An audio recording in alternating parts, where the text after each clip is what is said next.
So I thank the grace of heaven, virtues of the masters, predecessors, grand predecessor, saints and Buddhas, and everyone for giving me the chance to speak today. My class today is an introduction to Nanhai Gufo. This is her Sanskrit name, and I'm not going to attempt to say it because I don't want to butcher it. Yes. Okay. So, for those of you who don't know, just basic, she is the statue on the, if you're facing it, then the statue on the left. No. She's in the center, in front of the... In the big temple? Yeah, she has nothing in the back. She has nothing in the back? That didn't come out the right way. But anyway, it's a small statue, the white statue in front of the center. But I thought she was, what happened to the left statue? No, that's your way, Bodhisattva. Oh. That's the 17th matriarch.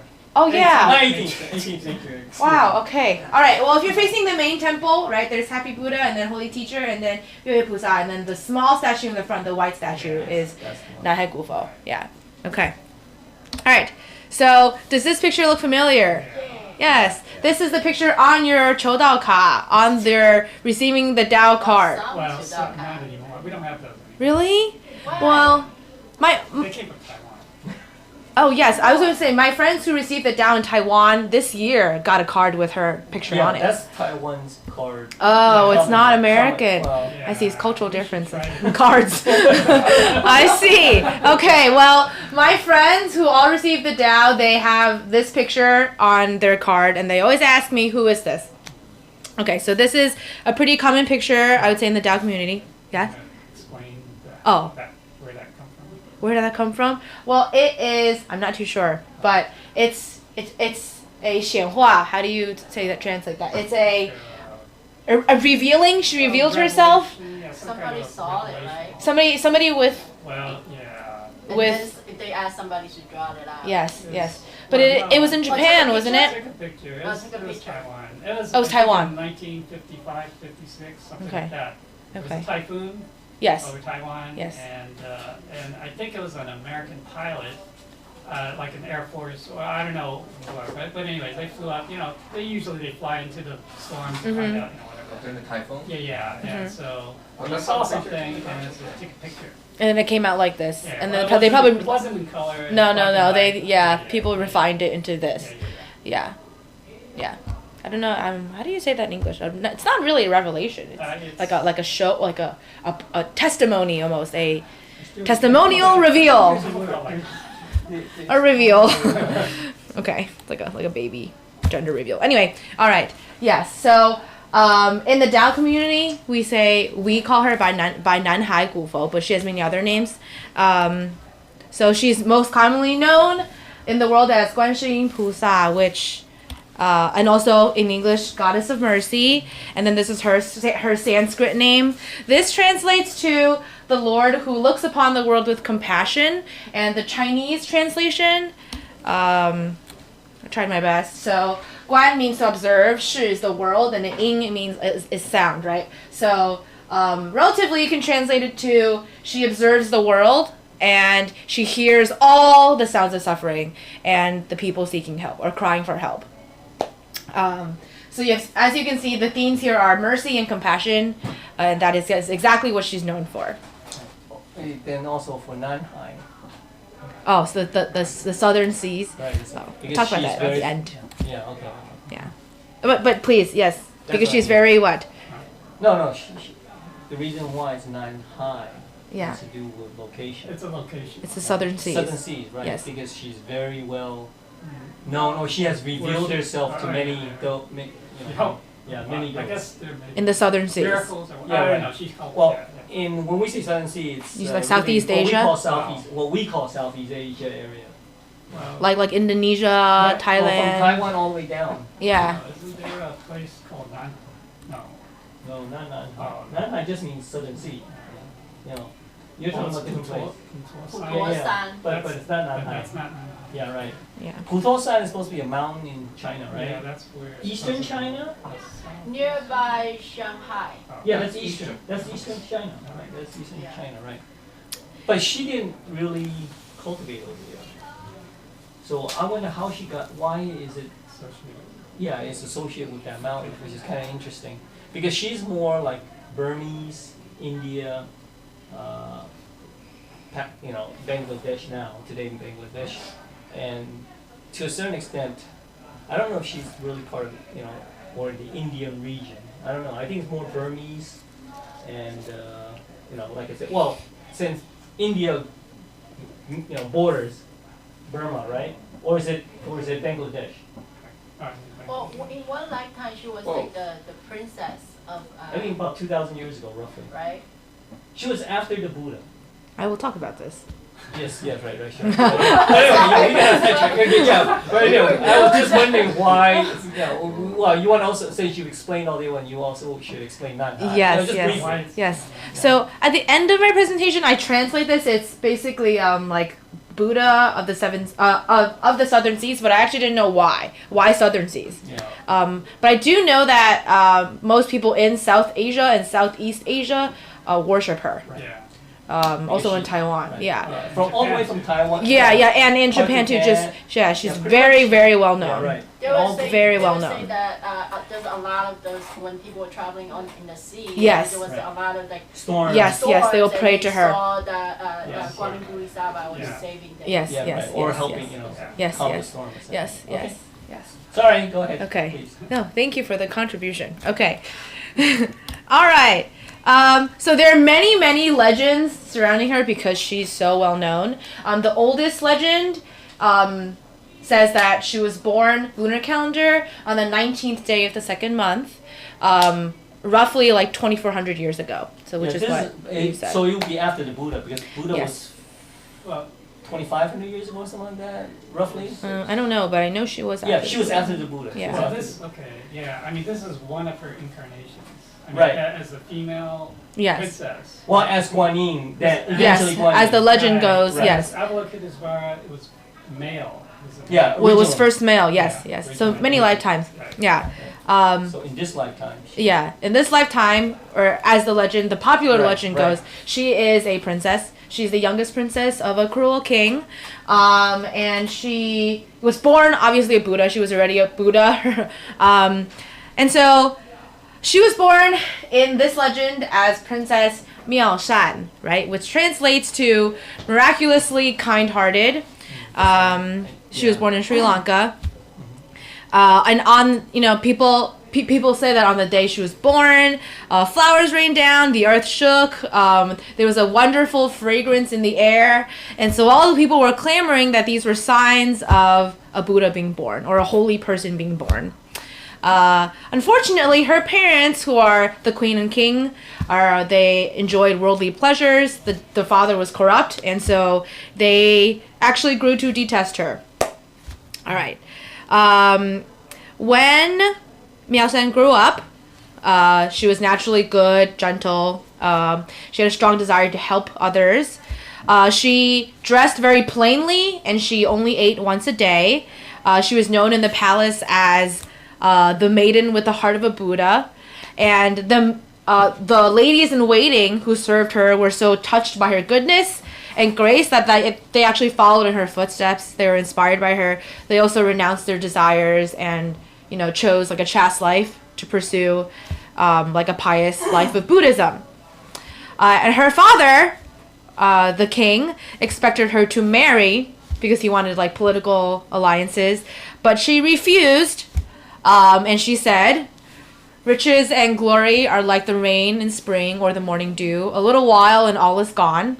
Kings and emperors think the good fortune they enjoy," oh, that's a typo, "places them in a rank apart from other human beings. But sickness lays them low in their coffins and all is over. Glory and splendor are just illusions." So she told him that.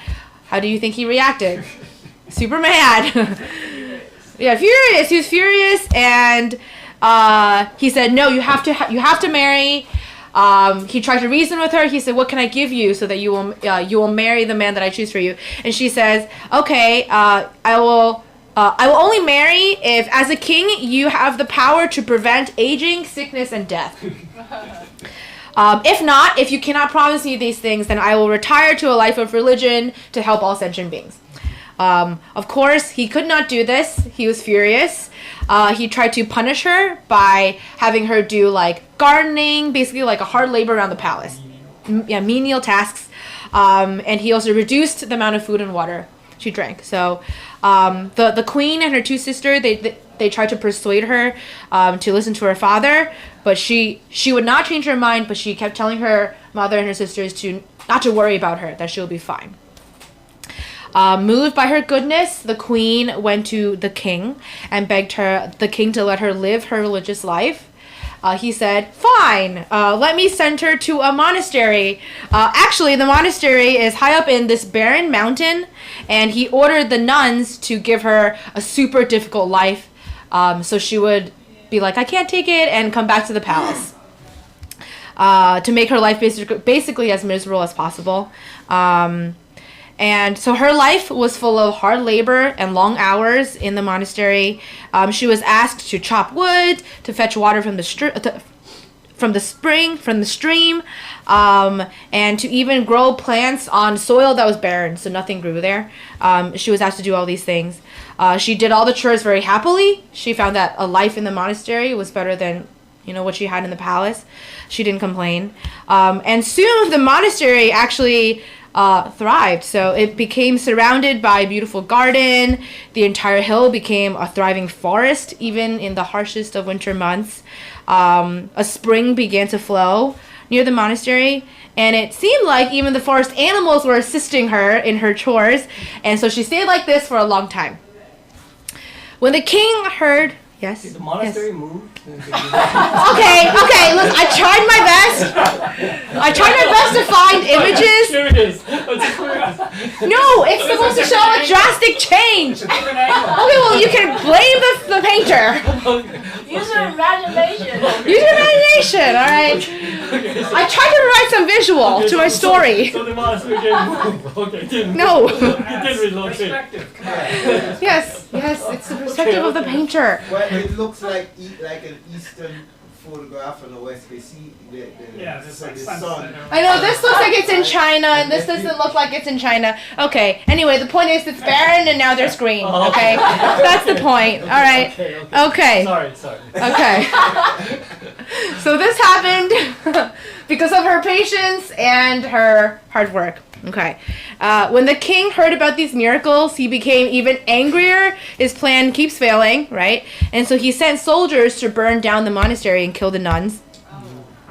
Oh, really? Yes, Wow. he did. And so this is like a fantasy part of the legend, but when Miao Shan saw the fire, she pierced her tongue with a hairpin and bled from it. Her anguish summoned the storm clouds, and it started to rain, which put out the fire, and the nuns were saved. Okay. So the king sent his soldiers to try to kill the nuns by setting fire. By setting the fire, yes. Right, okay. They yes. didn't actually kill the nuns. No, Okay, no, That's no. why I was a little, Oh yeah, no, it wasn't that violent. Okay. Yeah. Okay, and so the fire was put out, and nobody was harmed. Okay, that did not work. And so the king just decided to execute her. And as the legend also goes, that also didn't work. No weapon could kill her, because she was protected by the celestial Jade Emperor, the ruler of heaven. So basically, she was protected by the Buddhas, right? There was no way that harm would come to her. So swords and arrows broke before they could touch her body. And finally, in desperation, the king sent out a skilled assassin, really wants her to die, and realizing that the assassin would not be able to kill her, but also realizing that for him to try to do this, his karma would be very, very terrible for trying to kill a Buddha, right? Miao Shan voluntarily forgave him, and it is said that she voluntarily took on his massive karmic burden, and left him guiltless, so he didn't have to suffer. And, well, then it gets very, very fantasy-like. Suddenly, a huge white tiger appears in the sky and swiftly carries her away. Okay, so carries her away from her current earthly life. So it is in this way that Miao Shan also met the ruler of the underworld. Goes by many names. In the story, they give him the name Yama. Yeah, Yama. Usually. Yama is the common name. Yes, the ruler of the hell realms. Yeah. Okay. Lord of the underworld. Right. But he's not Satan. People confuse him with Satan. He's not There's, like there's the so devil, many he's not forms like of. that. I mean, he's like the administrator. Yeah. Yes. He's Yes. like the one just managing. Managing. So Yeah. he's not the one that goes about tempting you Yeah, yeah. or That's punishing you. Mara. Yeah, that's Mara. But Mara resides not in the underworld. He resides in the sixth level of the Pretty Diva. high. It's called the Diva Loka, the realm of the world of Divas. Then there's above that in the realm of the forms, right? Because the realm of desires is where Mara is in charge. Yeah, I would say in charge. He's the king of the realm, you can say, because he's at the highest level. You know that? He's higher level than the Tusita heaven of where Maitreya is supposed to be. Yeah. So it's called the Diva Loka. Okay, Diva Loka means the worlds of the divas. Okay, that's Mara is at the sixth level, the highest level, and then above that is called the realm of the forms, right? Ty? Realm of desire, realm of forms, and realm of formlessness. Okay, that's the three realms we call them. Okay, this is the class I gave. You see that. Well, is that considered all three considered? It's not just celestial heaven, of course. No, Because those are- formless no, is no, not. They're all celestial. That's still considered celestial Okay, because, it is because celestial. celestial is broad. It's very broad. Okay. It's broad. Because it includes the realm of the forms too, Kai, which is the No. and also desires and also non-form, right? Okay. So then the realm of the forms are called the Brahma lokas. That's the world of the Brahmas. So there's a distinction between Brahmas and Divas. Okay, but they're all celestial. They're all celestial. Okay. So the no, realm of wait, wait. formless is also celestial? What's this? There are Look up few- very this. few Look this up. forms, Look this like up. the arhats are in the We'll formless. continue on that. Let's Karen finish. Yeah. With the Oh. But just so that you have an understanding of what the Yeah, we continue that after finish. Okay. Okay. Thanks, Kai. Whole story. All right. Okay. So the reason why she ended up in the underworld is because of the karmic burden that she took off her executioner. Right. So she had to visit him, and so she descended into hell, and she witnessed firsthand the suffering and the horror that souls have to endure in the underworld.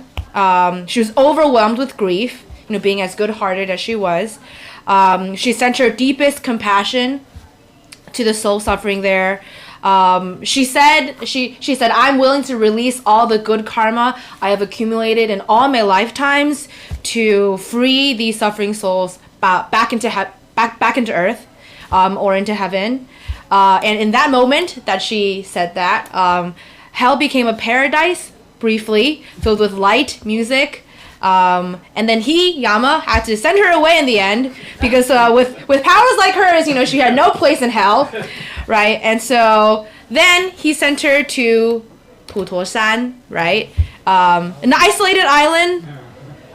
It's an isolated island. My God, It says island of Putosan. island. Yes, it's an island. I don't know where exactly, So but somewhere in Asia. No, Shanghai. it's in Zhejiang province, Huh? which is Oh, is Shanghai. it maybe in Shanghai. the river? Eastern. Okay. I'm not okay. sure. Okay. No. So But that's there how is a that's quite how she's of related travel to to get there. Yes. Like you have to take the airplane or like this train, and then there's another. That's exactly what she did. hours You of, guys, you guys watched any of the Jin Yong's stories, novels about the Tian Long Babu? 天龙八部有关于釜山吗？ They talk about people, among other sun, whatever, Ermei San, whatever San, I don't know. Oh, you're talking about the martial arts movie. Yeah, Tian Long Babu, Jin Yong. Yeah, Tian Long Babu. Well, he wrote different trilogies. Okay, so they talk about people. Okay. Yeah, it's possible because after all, in Shanghai, there's a part of the island or whatever it's called, Pudong originally. That's where the airport is. Okay. Yeah, but that must be Pudosan must be further. No. In the eastern coast in Zhejiang province, Okay. especially. Okay. Fujian too. All right. but So there are a lot of islands. So that's where Pudosan comes Yes. from. Okay. Right. And so, yeah. So then basically the Buddha sent her here, where she remained in meditation for many years. So she was just meditating on this island, deep meditation for many years. All right. So time went by. Her royal family still exists, and her father contracted jaundice. Jaundice is how you pronounce it. Yeah. It's a disease where I think I'm not sure of what. Your liver. Yeah, and then your skin becomes yellow. Anyway, yeah. So then back then there was no cure. So he was getting sicker and sicker by the day with no cure. The doctors could not help. Her father could not eat or sleep and was quickly approaching death. And so suddenly a monk appears at the king's court and promises that he knows how to cure him. He tells the king, to be cured, you have to prepare a special medicine from the eyes and arms of a human who has experienced neither anger nor hatred. This type of being is a holy being, and this being would gladly fulfill your request and lives on the island of Putuosan. So, right? The king sent a messenger quickly to go find this holy being. Miao Shan was very happy to give her arms and eyes, so she cut the flesh off her arms and gouged out her own eyes to prepare the medicine. The medicine was prepared immediately and instantly brought to the king's bedside. He drank it and recovered. The king tried to thank the monk, but the monk told him that only the being who had selflessly given his or her body deserved the king's gratitude. Then the monk disappeared as suddenly as he came. So the king decided to travel with his wife to Putuosan to bring a wonderful gift to this mysterious life-saving donor. When the king and queen saw her and discovered that it was their own daughter, Miao Shan, who they haven't seen in so many years, they found themselves choking with tears, moved. And Miao Shan said, mindful of my father's love, I have repaid him with my arms and eyes. Okay. So hearing those words, they embraced her while weeping heavily. And at that moment, the air was filled with, flowers and a very fragrant scent, the scent of incense. The cave that she was in was bathed in brilliant light. And this is when she transforms into her holy manifestation, her official manifestation, with 1,000 eyes and 1,000 arms. So her great display of filial piety had moved heaven. Attendants descended, attendants in the tens of thousands descended from heaven. She had become the purest, unconditionally compassionate Guanyin Bodhisattva, and this is when she returned to heaven. She floated away with these attendants from Putuosan. Humbled and grateful, her parents began their own spiritual practice. They built a shrine in her honor, where they had reunited with her daughter. This san is called Shangsan, which is fragrant mountain. I also don't know where that is. Where? Probably in Puto. Somewhere in China then? Yeah. I tried to look it up, and there are many mountains named Shangsan Really? with many temples dedicated to her, so I don't know which is the original. Yeah. I tried. Yeah. Okay. And so the question, she's so well known. Why do so many people worship Guanyin Pusa, right? It is because of the great vows and the sacrifices she took. And so one of her most famous vows that we always talk about is how she vowed to not return to heaven as a Buddha until every single sentient being is saved, returns to heaven. Clearly, that's not the case. Some will even say it's one of her big vows. Yes. One of the 4 big vows. Yes. How many vows I don't know. I think 12. 12. Oh, I don't know. I don't know what they are. Vows. Okay, one of them is this. I would say this is probably her most famous one, which she's most known for because she's so compassionate. This has not happened, obviously. Some would even say this is impossible, but this is her faith in us. Okay, so due to her great level of compassion, her salvation of so many different sentient beings, God gave her the title Nanhai Gufo, which translates to Ancient Buddha of the Southern Seas in 1936. Okay. Yeah, right. 民国25年. Yes. So again, back to this picture. She is usually shown wearing a white flowing robe. Do you know what she holds in her hands? Two things. This vase and this willow branch. Yes. And what does the water represent? Yeah, the vase holds water. It does. It does happen to hold a liquid. But it represents something. My mom was looking at the class like, what is happening? Why are we laughing? It's like not funny. Okay. Like, yeah, it's. You're having a whole bunch of kindergarten students. I'm not trying to talk to you like you're a student. Okay, well, first her robes, right? White represents purity, exactly. This is, she refused to marry. And the water is supposed to remove suffering, purify the defilements in our body, speech and mind, and it's supposed to lengthen life. So this reminds me of how every time we come to temple, we have to jingshou. We have to clean our hands. And the Buddha say we don't clean our hands. I mean, cleaning your hands is great, but also it's also supposed to represent every time you step into the temple, you're cleaning your mind and your heart. So that's what the vase with the water represents. And the willow branch. So why a willow tree? Why not any other type of branch? Grows up. I don't know. Those are very poor guesses. Because willow trees are always It's like. very humble. The Yeah. branches Yes. droop Yeah. down. Yes, That's what it represents. That's Yes.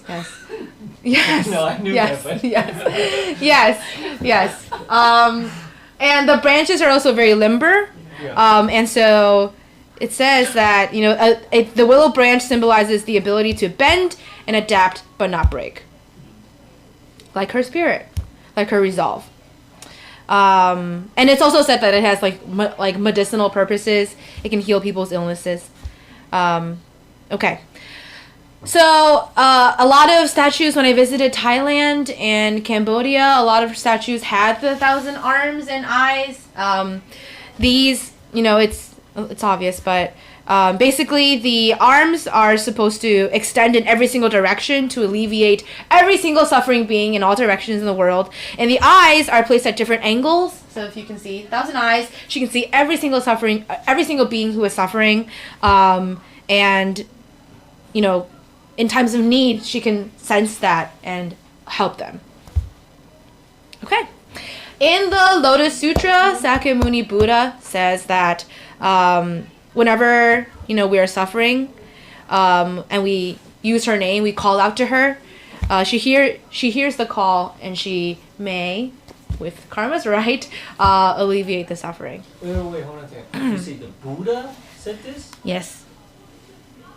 In the Lotus Sutra, Sakyamuni Buddha. Yeah, he would Yes. be talking about, Yeah, he wouldn't be talking about her Oh, directly yes. because she came after. Yes. So he's actually talking about the Avalokitesvara. original. The original Bodhisattva. There was a Bodhisattva during the Yes. Buddhist Right. time. Yes. Yeah. Yes. Okay. I Yes. just want to clarify. Yes. Thank you for clarification.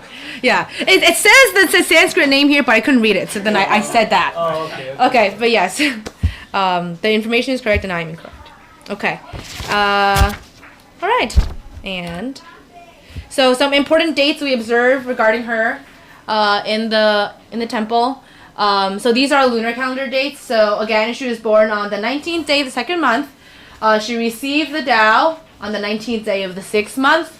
And she returned to heaven on the 19th day of the 9th month. So that was actually, for this year, it was yesterday. Yeah. So we had to do some extra bows, honoring her. Which, that story of that lifetime occurred after Buddha, Yeah. you know that, right? Yes. Yeah, Occurred after Buddha. that's why I mean, it occurred, I think, I thought it was after roughly Buddha, a but couple hundred before years. Jesus' time, Yeah. I think, right, Ty? Yeah. Well, Yeah. No. it was Sure. 400 to 500 BC, Yeah. So it's a little We bit don't know after the exact. Buddha, roughly 50 years or 100 years after Buddha, Mm-hmm. Parinirvana. Buddha's Parinirvana was what, 500 BC, around 500 BC. Around 500, because he was 550 something when he, no, I 5, think around 500. no, it's 6, it would be 400 something BC, right? But the story, I think there's maybe some problem with that. If the sun is in Shanghai, I doubt if they went from Sri Lanka to. Oh, they took a I mean, she plane. seems to be transported by holy means, so who really knows? No, Or for their the parents, king. how their parents. King their and- parents- Oh. They could have traveled by ocean, could have. By boat. Could have. I mean, I don't know if that they knew about that Buddha. back then. Yeah. Yeah. Let's see, Buddha. I mean, the locations may be vague, but Yeah. that's not the Unless point. there is actually a Puto sign No, in there the is. region in Vietnam. Because if you look at China has a very good, or Vietnam has a very nice place. They call it where where you have the ocean, but then also these rock formations. That's unique. Never been there. Okay, yeah, it's in the southernmost part of China. We need to take a trip there. Yeah, we need to take a trip there, yeah. You should, Yunnan. yeah. Oh, Yunnan. Yunnan. Is it- Yunnan is a very beautiful Yeah, right. place. It's a very beautiful We place. need to take a trip there. Where? So it's possible because Yunnan it's also mountains because all those areas, Oh, the yeah, a lot mountain of range from the Himalayas comes down. Let's take a trip Yeah, there. and it's very mountainous over there because there's many rivers. So I'm wondering if it's actually more.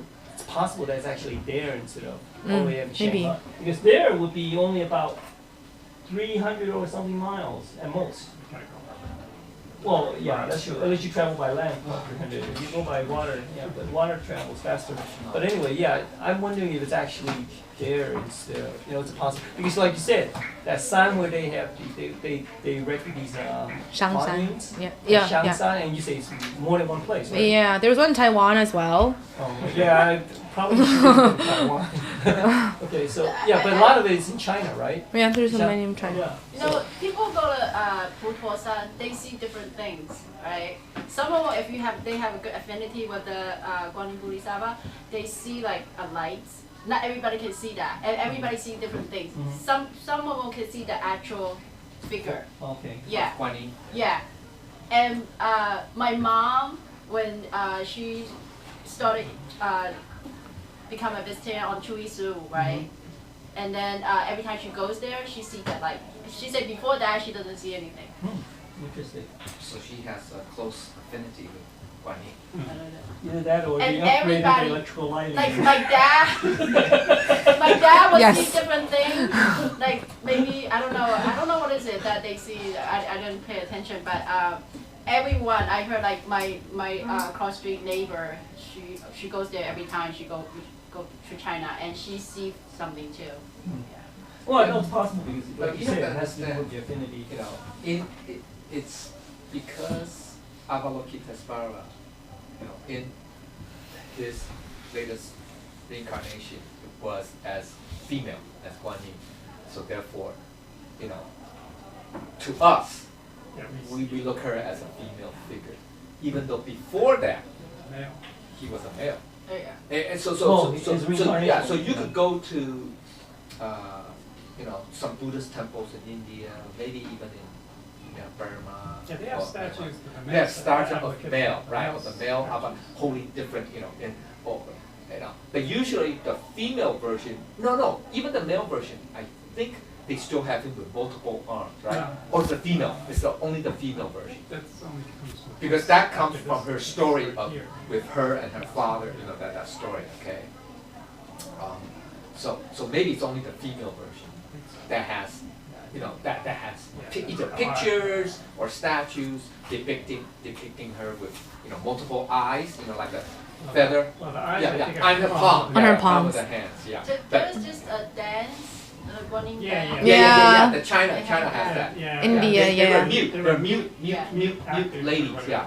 But they say that's an awesome dance because it looks like.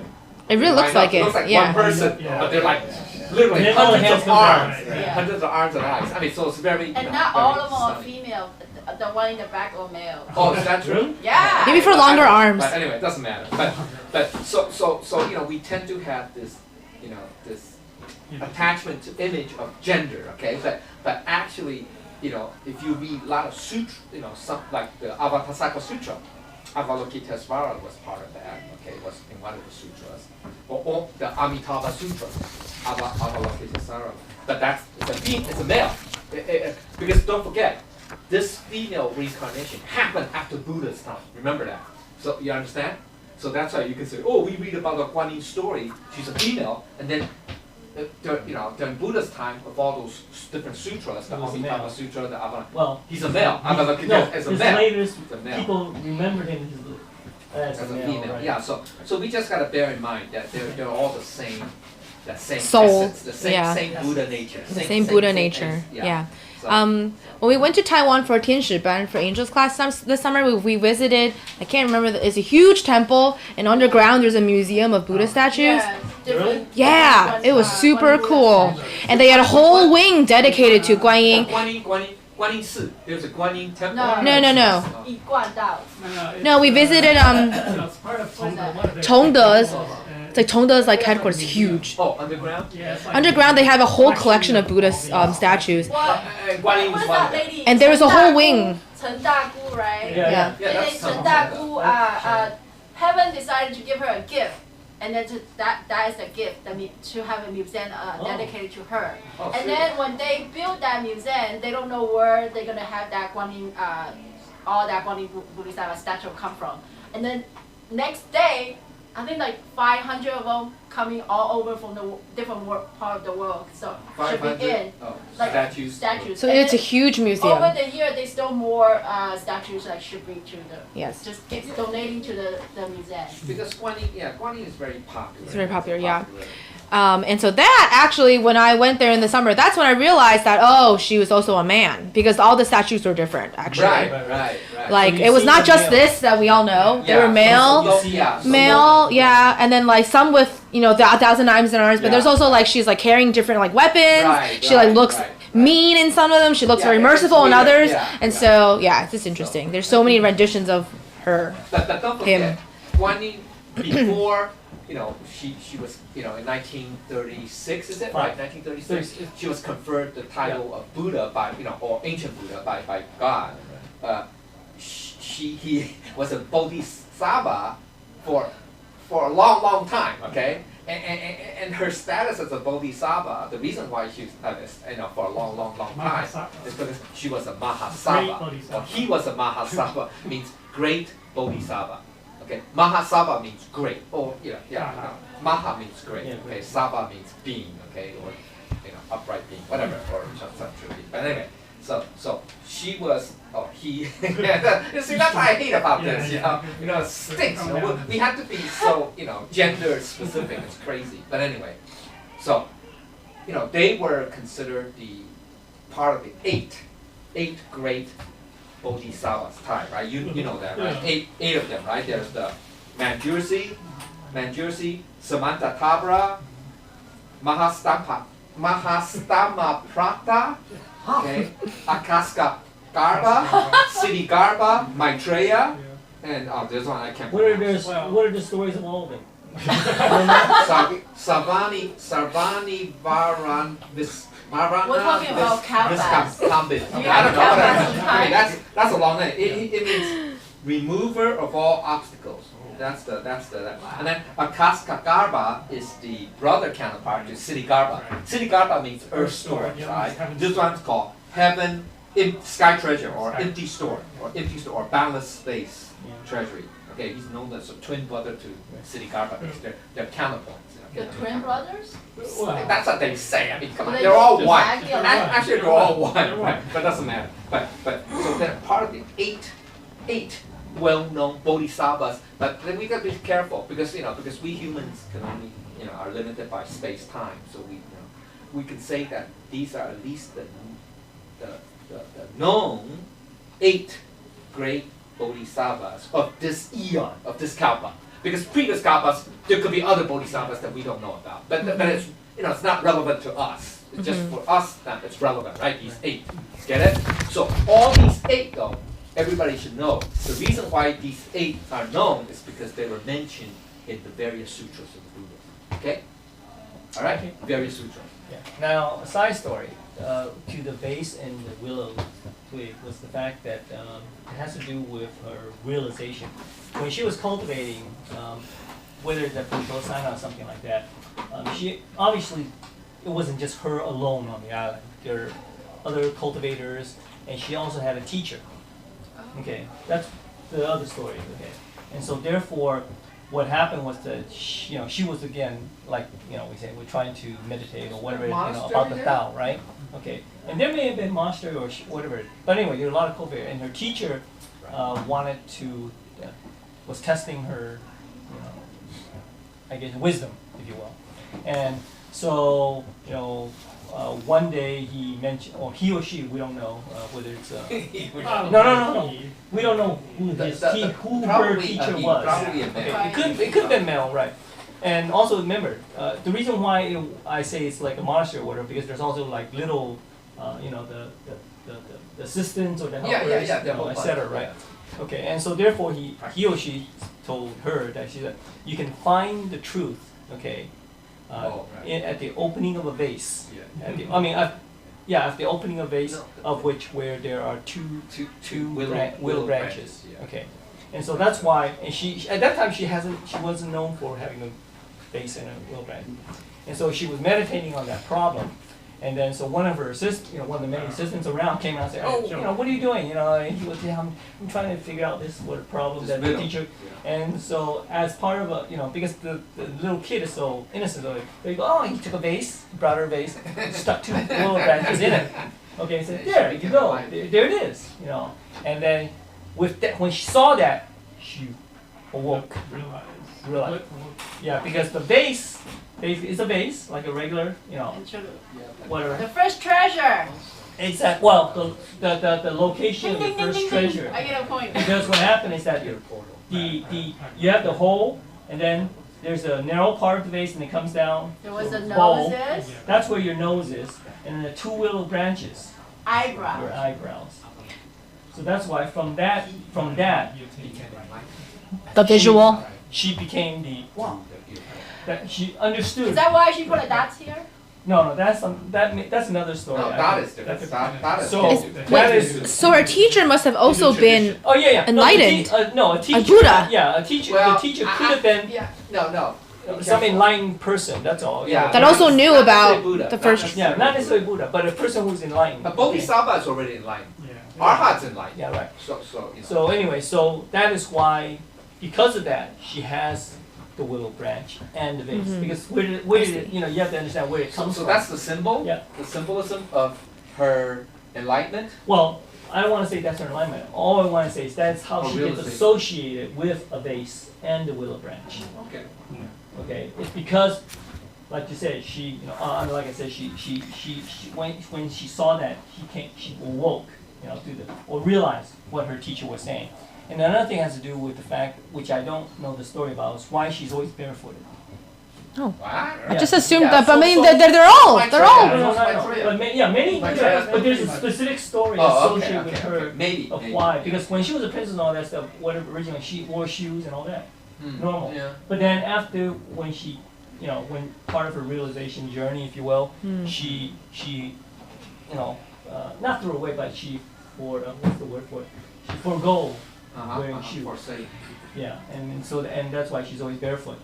And that's why the pictures you see her That's She's true. not wearing She's shoes. barefoot. she's barefoot. Because if you look at the teacher, where he has shoes on, at least, Well, right? yeah. Okay. Yeah. But again, the teacher has a story with his shoes. Okay. It's an interesting story. Okay. But anyway, so that is why you see the statues of her. She's barefoot all the time. That's true. That's true. And she's always barefoot. Okay, so but I don't know the story on that one. I admit, so if you get a chance, you could ask Look it about up. it. Yeah. Okay, That's so I'm interesting. sorry. Okay, go ahead. No. Finish that. Finish yours. I mean, this is just one of her 训文, Oh, her yeah. scripture. So that's the basic concepts of Tao cultivation. 收到最基本的理念. Yep. Tao cultivation. Basic Tao like cultivation principles. I tried my best to translate it. 参与. Okay, so Okay. Yeah, you read it. I'll read it. Okay. So, with receiving the Tao is the only way to realize life and death. I think a more literal translation would be to understand the path of life and death, or to understand the cycle of reincarnation. Participation is the only way to realize how precious the truth is. I'm not too sure what this, so it's timing, right? I'm not too sure what the participation means. Does it mean like Like involving yourself in the Tao? Yeah. Tiny Yeah, is involvement. to participate. To take part. to be an Take part. active participant. Yeah, right. So To act, Yeah, okay, right? Okay, and then confidence is the only way to trust your true nature. Cultivation is the only way to change our lives or Right. fates. Learning is the only way to become virtuous. Right. Okay. Hard work is the only way to achievement and success. Gratitude is the only way to a meaningful and happy life. Finally, doing good deeds are the only way to good fortune and wisdom. This is the Or I preliminary. would say, yeah, doing good things is good. 行功? Yeah, so I didn't understand the learning one. So 学习才能涵养丰富. I asked my mom what that is, and she was just like, it just means to have 德性. No, Oh, Let's look it up. yeah, no, okay, yeah. She simplified it for me, you know, and so I just said to become virtuous. Hanyang means almost like to pay. It's To cultivate something, it's almost to like nurture. Yeah, it's almost like to nurture. But then 丰富, it means like enrichment. Yeah. So it's what I would say is that learning is it's to become more enriched, but enriched not like material wealth, but- spiritually and virtuous. But you get it? To Yeah. be more virtuously enriched or enriched So virtuous. I can change that too. Okay, that's what it Learning means. is Alright. is the to And why is like that? enrich yourself spiritually. Yeah, to be more virtuously enriched virtuously or whatever. I don't know, whatever, something like that. Okay. I'm just 丰 going 富 to- means enriched. Abundant and rich. Yeah, abundant. Plentiful, Yeah, right. flourish, or to have our Hanyang is virtues self-restraint. flourish. No, Yes. Hanyang is to well, what? that's one. Hanyang is self-restraint, and so I didn't really get why that was put together with enrichment. No. What do you say? Hanyang. Ability to control oneself. Yeah. Self-control. You Consider. can say self-control, Self-control, discipline. Yeah, you can self-restraint. say that too. So Yeah, you can say. yeah, so you can say that. Yeah, that's related to virtue. Yeah. So it's Okay. like precept, you know. Yeah. So, only way to enrich yourself spiritually. Okay. Yeah, it is through learning that you, yes. Yeah. you So enrich enrich. yourself. It's okay. It's okay. It's good enough. It's broad. I mean, it's good. Okay. Okay, great. All right. So if I have made any errors in my presentation, I hope God and the Buddhas and you all will forgive me, and can give me a feedback on my speaking. So thank you, everyone.